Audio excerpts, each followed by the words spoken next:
What's your worst money mistake you've ever made? My worst money mistake I ever made was... Just pick one. You're suggesting that there's been more than one. Putting money on a horse at the Melbourne Cup is up there because I'm not a gambler. No. I can't do the odds thing. Having studied finance and investment and all that stuff for so many years, it does my head in, makes me cranky. My worst money mistake, far out. I actually think it was some investments I made pre-GFC and just over gearing. So went into these geared products where gearing or leveraging where, there's borrowing within the product and just had an overly optimistic view of the future, like a lot of people, and it tends to be what brings people unstuck. But, I didn't lose a heck of a lot of money. I think it was only 50 grand or something like that.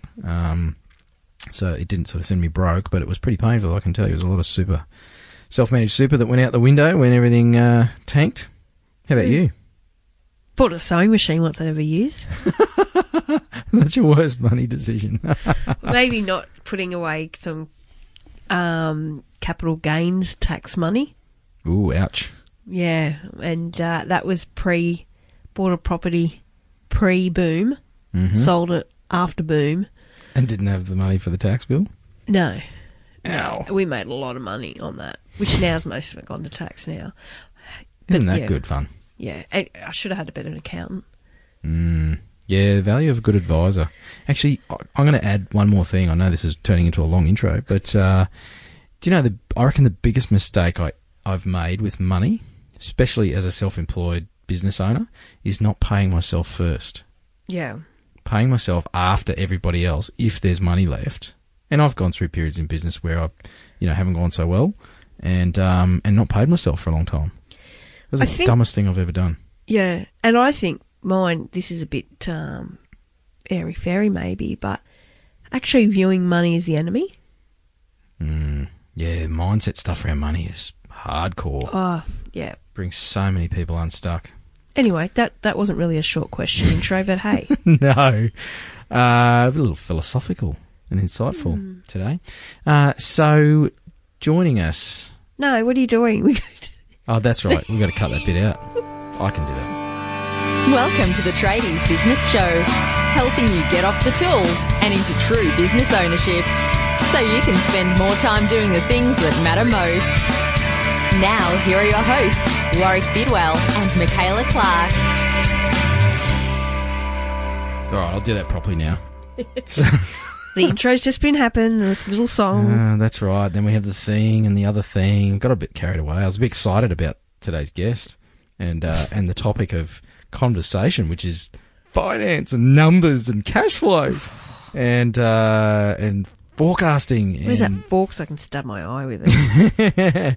And you know what? That's the reaction of most people, Michaela, is budgets and accountants are boring.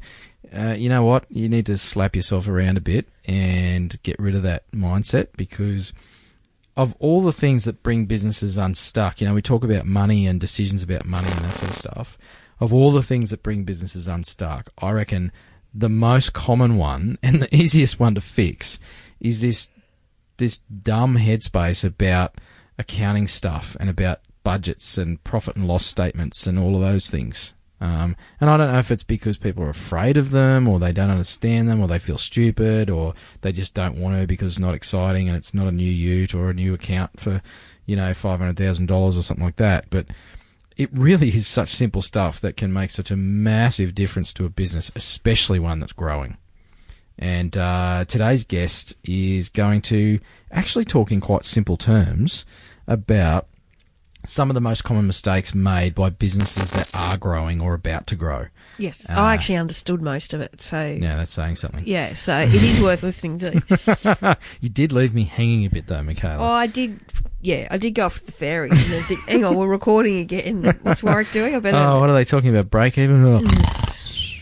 Anyway, so Michael Garoni is from a group called Business Depot, and this is a cool bunch of people based out of Brisbane and Melbourne, and they're expanding their offices around the country. But they're pretty much a collective or a collaboration of a bunch of business experts, everything from accounting to legal to marketing. And Michael is one of the founders there. And he's very experienced in the building and construction sector and the trade sector when it comes to basically accounting and finance and superannuation and all that sort of boring stuff that we all switch off to. And I know we've covered these things on the show before, and I don't think we can cover them too much, because if you want to grow your business, you need to get this stuff right. And you know what? It's actually not that hard to get it right. There's some fantastic tools out there that Michael will talk through.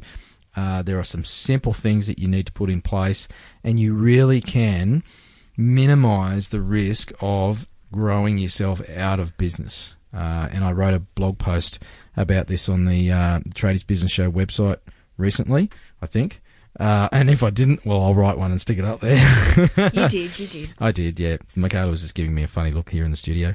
But yeah, you can literally grow yourself out of business. So have a listen to Michael's points. We'll put these in the show notes as well, so you can actually tick them off, make sure you've got those in place in your business. And apart from that, maybe a strong cup of coffee or perhaps a whiskey or something, just to get you through the next 20 minutes or so.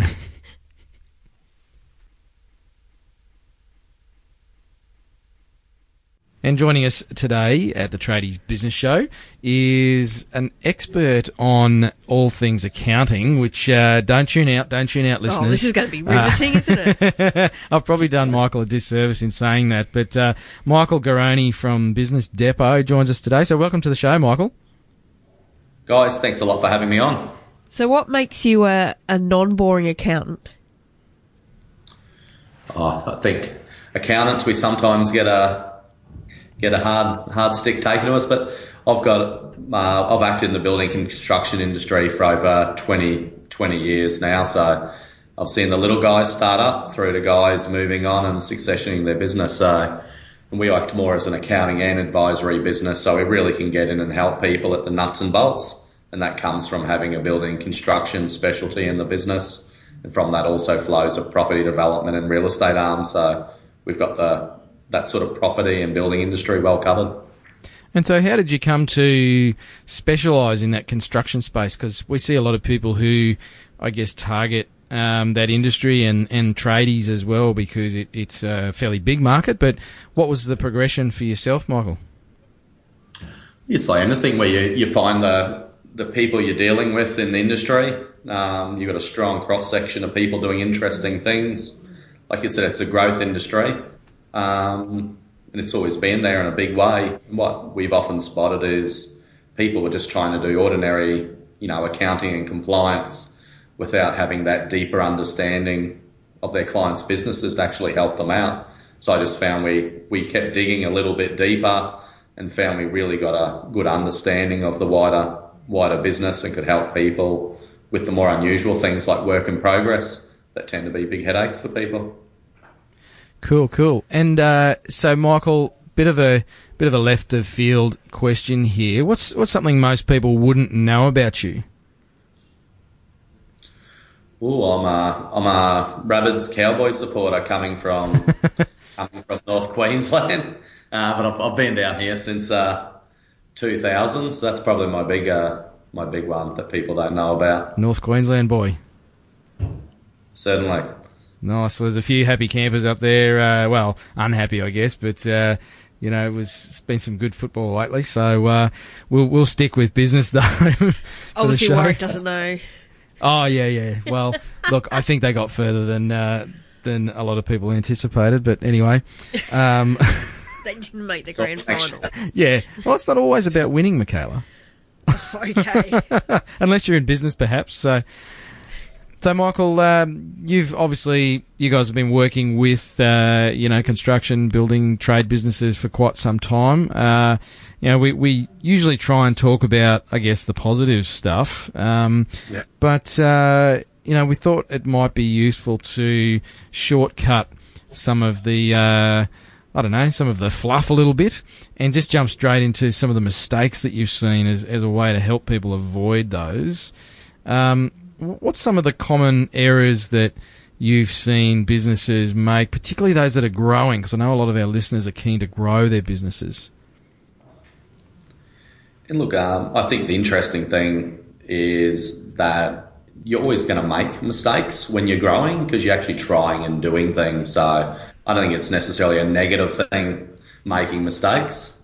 But, I think we're seeing a good starting point is when you're growing, understanding your cash and your cash position and thinking about the modelling you need to actually do to make it work. So if you're growing but you're not banking profit, then sooner or later it comes unstuck anyway, because if you're expanding your working capital, debtors, work in progress, but the cash isn't flowing, then you're going to run into problems. So you really need to have a good grasp on those types of things if it's going to work. So what's some of the reasons that the cash doesn't flow? I mean, we talk about growing businesses but not seeing the money, and I have my own clients complain on occasion, and business owners that I talk to that, I'm working harder, we've got more clients, I've got more staff, I'm growing the business, sales are up, but I can't see any of it in my bank account. What causes that, Michael? Well, I mean, the two most common ones, certainly for your commercial contractors, is that your debtors ledger gets larger and your work in progress ledger often gets larger at the same time. So if you double your business and you're used to sitting on 100 grand of debtors, you'll probably be sitting on 200 grand's worth of debtors at the end of that expansion, and that's going to tie up an extra 100 grand of cash. So people often just they're not focused on where the cash is going to go when it occurs. So it's they've done the work, paid for materials, paid for labour, but they haven't been paid for it themselves yet. That's exactly right. So your accounts might tell you you've made profit, but you've tied a whole lot of cash up in more assets, and you need to manage those assets like debtors carefully so they don't go bad or other problems materialise. So not tracking the numbers is the first mistake you're talking about. What are some of the other common ones that people make when they're growing a business? Certainly one, we're a big believer that you need to do a rolling forecast. Certainly as businesses get larger, that you're updating that, quarter to quarter or month to month sometimes, especially where you're growing rapidly, just so you're thinking about those dips where, maybe not enough revenue is planned for the next couple of months. So, you can refocus people on doing something about it. Or a big one we talk to clients about in this last quarter is what are they going to do in the lead up to Christmas? What planning are they doing to make sure enough revenues come in before the Christmas break, when everyone tends to stop for 2 to 4 weeks, and what work's going to be on hand in January? So it's that continuing rolling forecast to make sure we're not just having a history lesson on the numbers, but thinking about what everyone needs to do in the future. It's a very common thing of not looking far enough ahead to see what's coming. It'd be like driving your car, staring at the road 1 metre in front of you. And so many people do that in their businesses, unfortunately. That's right. We always go, a rolling forecast is very effective in helping people identify their blind spots. So it's always easy to track history, but it's where are the blind spots? Are we short on revenue? Are we not realising enough margin to make it through? So with things like rolling forecasts, is that where you would, use that to see whether, you can afford to put on a new employee or invest in some extra capital? That's exactly right. So it helps you do, nice, easy modelling that says, if you're bringing on, and a good example of a client of ours was if you're bringing on a new project manager to help expand the business and he's on 100 grand wage and you only make 10% margin, then we know from doing that we need to add $1 million over the year just to break even without considering other overheads. So it helps you see that in the model quickly and go, well, if you don't believe you can do the extra $1 million of turnover, then obviously something's not working. So we need to rethink the strategy. All right, so we've got a couple of biggies there. What are some other mistakes, Michael? Big one we see, which I guess flows on from the numbers, is people not understanding their break-even point. And break-even just really means, what's that monthly amount of turnover you need to do to pay for all your costs and at least pay to keep yourself with food on the table. So, and that's more important when you expand. If we go back to that last example, is that we need to understand as we're growing and adding on overheads, what do we need to do to actually break even on that? And what do we need to do on top of that to make a real profit?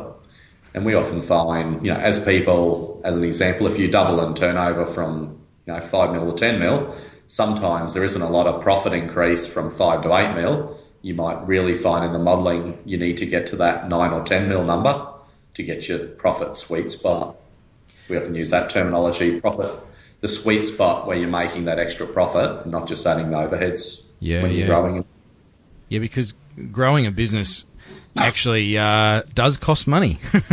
Despite what some people think, you can just bring in more sales and keep your costs at the same level, and all of a sudden you're making a ton more money, but it's not really the case, is it? That's right. It's not just an arrow pointing upwards with a nice, easy, flat line of growth. Not unless you're a bank. Well, that might change for them.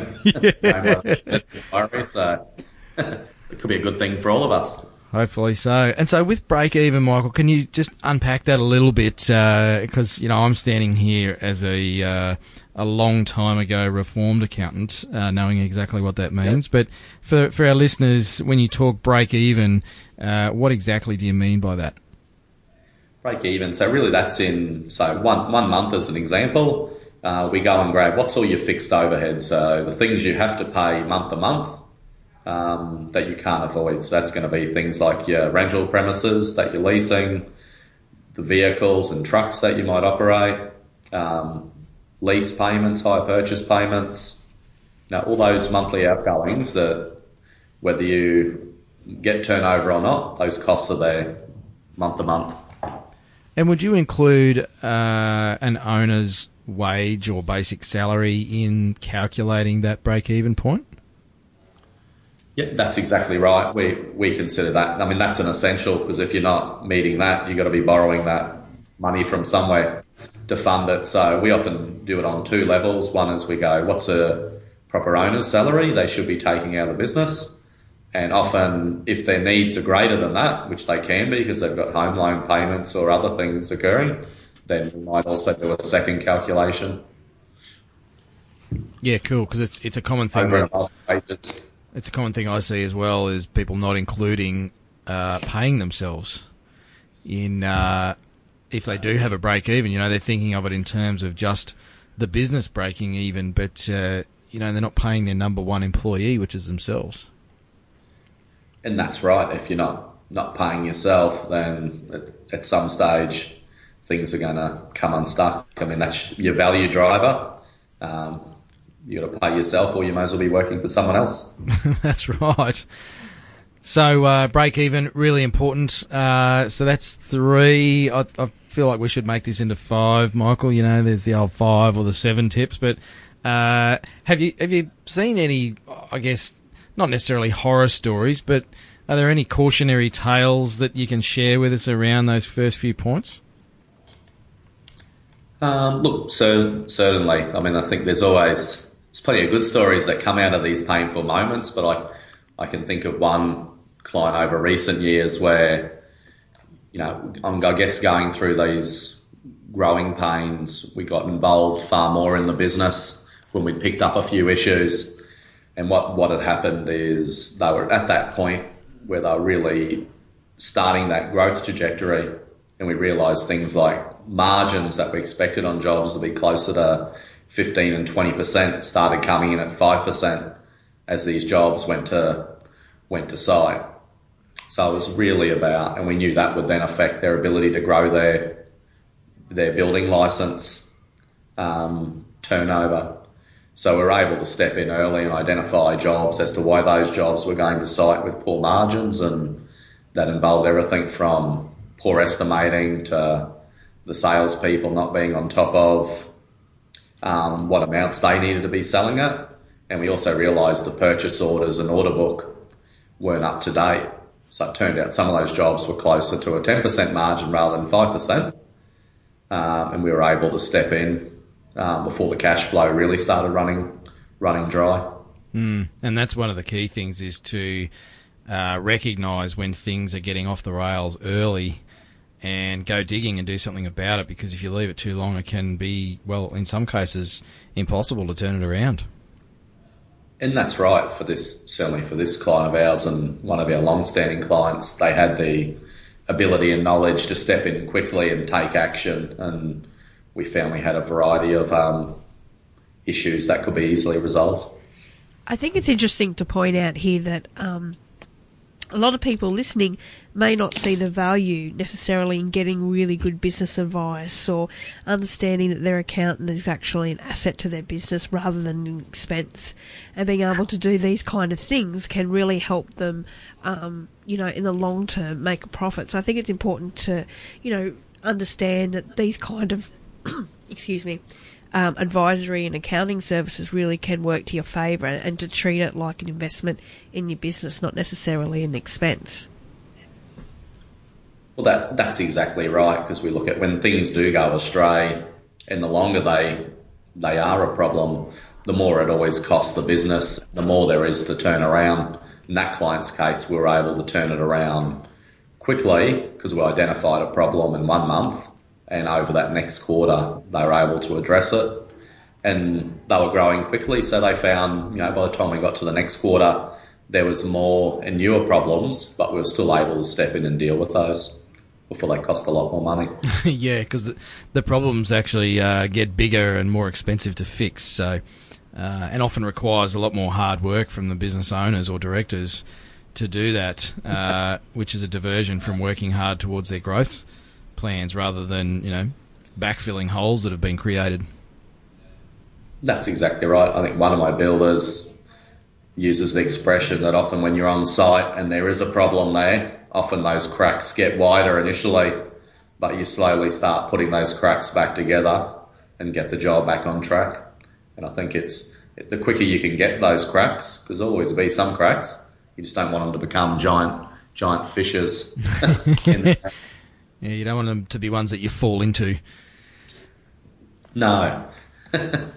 So, Michael, any other common faux pas that people make on this growth path, when they start getting excited about growing their business? Yeah, another very common one we see is people not maintaining their margins. So people start, as they grow bigger, might start saying if their benchmark return was 15% margin, they might feel as they're getting bigger that, they can reduce that number to 10% and take on, bigger jobs. But because they haven't done the modelling, they don't realise that they might actually be starting to make a loss on those jobs, or they're just doing a hell of a lot more work for no profit. Like we always say, you're better off doing 5 mil a turnover to make 500 grand than doing 10 mil to make 500 grand or less. Because you've got more problems. You have far more problems at 10 mil to manage than you do at that smaller size. So there's no point growing and doing less margin unless you're really going to grow to a very significant size. So you have to do that modelling. And a bit of a common theme with a lot of these, and certainly it's, accepted wisdom amongst advisors, is that there's really too much focus on that top-line revenue and not enough on what's happening at the bottom line or with profit and cash flow. Because, like you say, the $10 million business has a hell of a lot more risk and a lot more work and a lot more moving parts involved than a $5 million, and may not actually make any more money if it's not run well enough. So it's still baffles me that people don't understand their profit and how it's generated and how to track it and how to read the reports. So I always feel good getting people like you on the show, Michael, because it makes me feel a little less crazy after beating my head against the wall with people. Look, there's great, easy-to-use software these days that you can roll these things out far more cost-effectively than anyone could, back even 7-8 years ago, that you can easily do rolling forecasts and software that don't have people, doesn't require a major task, at the end of each month or quarter as people catch up. Your budgets and cash flows you set, you can input quite easily into most software like Xero and MYOB and others to do all this tracking and forecasting. So it's not difficult to do, nor costly these days. No, indeed. What proportion of businesses that you come across, Michael? I mean, this might be tough to answer, but do you see many people using that functionality in their accounting software? Because I don't think there'd be too many people that don't have decent accounting software, certainly in the businesses that you would be dealing with and most of our listeners. But how many are actually using that stuff?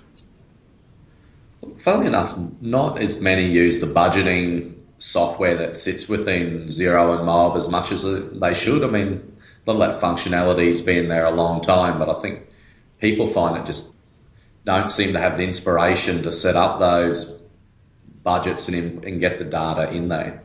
So...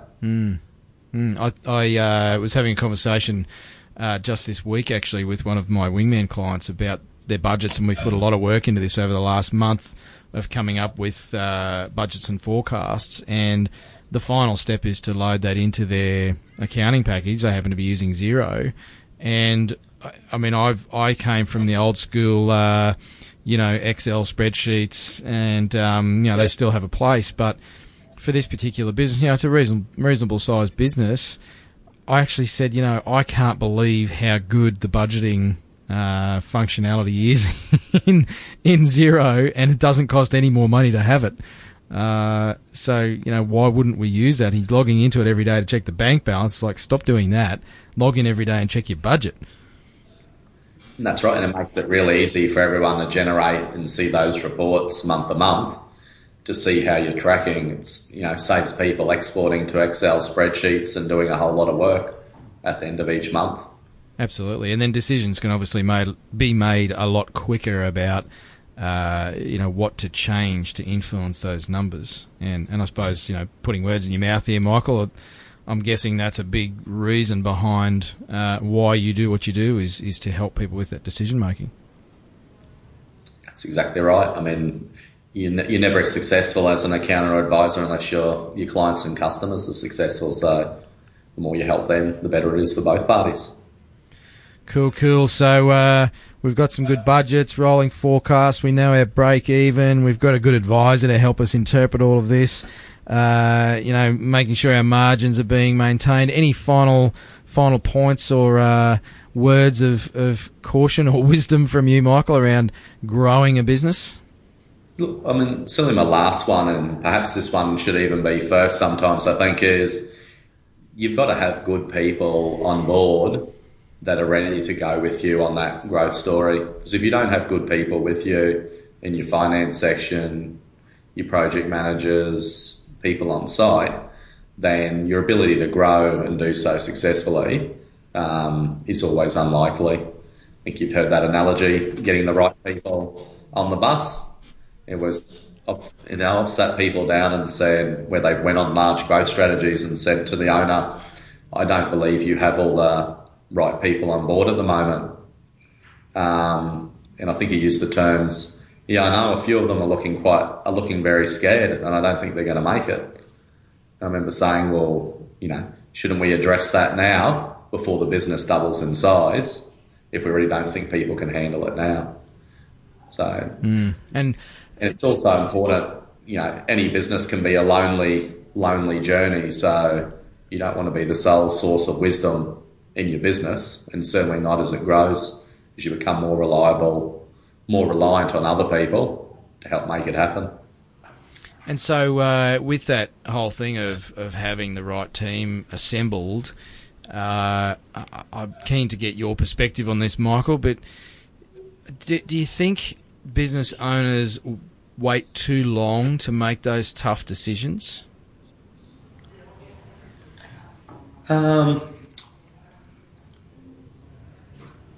I think the harder part, I think, for people is often finding the right people. I don't think people necessarily leave it too late.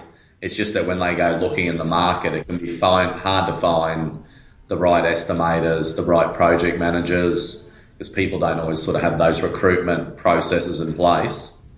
they're always sort of, can be just plucking people out of the crowd Yeah. and hoping it works. So I think that's probably the harder part of it. Yeah, cool.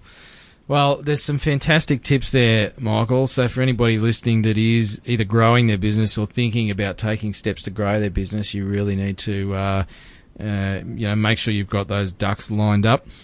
Michael, one of the questions we like to ask our guests on the show, and you've already given us a heap of great content there, but if you had 1,000 trade business owners in a room, 1,000 tradies, what is one piece of advice you would like to leave them with?